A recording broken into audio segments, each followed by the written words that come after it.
ിലെ തന്നെ ഏറ്റവും വലിയ കമ്മ്യൂണിറ്റി വെബ്സൈറ്റാണ് ഓർക്കുട്ട്.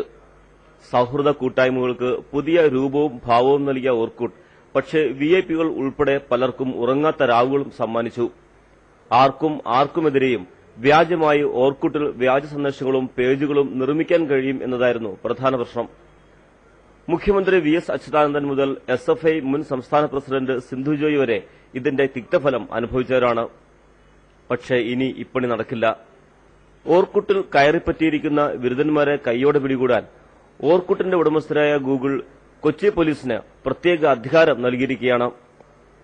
ഓർക്കുട്ട് പേജ് തുറക്കുമ്പോൾ കൊച്ചി പോലീസിന് മാത്രമായി ഒരു വിൻഡോ തുറക്കും. ഇതിലൂടെ പോലീസ് പരാതി കൈമാറിയാൽ 24 മണിക്കൂറിനകം പരാതിക്കിടയായ പേജോ മറ്റു വസ്തുതകളോ നീക്കം ചെയ്യും. IT ആക്ട് പ്രകാരം വില്ലൻ അകത്താവുകയും ചെയ്യും. ഈ പേജിൽ ഇങ്ങനത്തെ ഒരു കാര്യം ഞാൻ അറിയാതെ എഴുതിയിട്ടുണ്ടെന്ന് പറഞ്ഞാൽ സാധാരണ ഇപ്പം വേറെ ആൾക്കാരുടെ ഫോട്ടോ പോസ്റ്റ് ചെയ്യുക അല്ലെങ്കിൽ ഇൻഫർമേഷൻ പോസ്റ്റ് ചെയ്യുക, മൊബൈൽ നമ്പർ പോസ്റ്റ് ചെയ്യുന്ന കംപ്ലയിന്റ്സ് വരുന്നു. അപ്പൊ അത് അറിയിപ്പിച്ചു കഴിഞ്ഞാൽ ഞങ്ങളൊന്ന് വെരിഫൈ ചെയ്ത് കറക്റ്റ് ആണെന്ന് പറഞ്ഞു കഴിഞ്ഞാൽ ഞങ്ങൾ ഈ ഒഫീഷ്യൽ അബ്യൂസിൽ റിപ്പോർട്ട് ചെയ്ത് കഴിഞ്ഞാൽ ഇമ്മീഡിയറ്റ്ലി വിത്തിൻ 24 hours ആ പേജോ ആ ഇൻഫർമേഷൻ അങ്ങ് ഡിലീറ്റ് ആയി പോകും.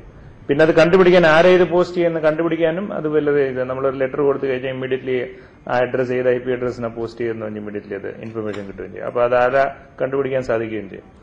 ഇതിനകം 30-ലേറെ പരാതികൾ പോലീസ് തീർപ്പാക്കി കഴിഞ്ഞു. ഇതിലേറെയും അധ്യാപകർക്കും പ്രിൻസിപ്പൽമാർക്കുമെതിരെ വിദ്യാർത്ഥികൾ ഒപ്പിച്ച വേലകളായിരുന്നു. മനോരമ ന്യൂസ്, കൊച്ചി.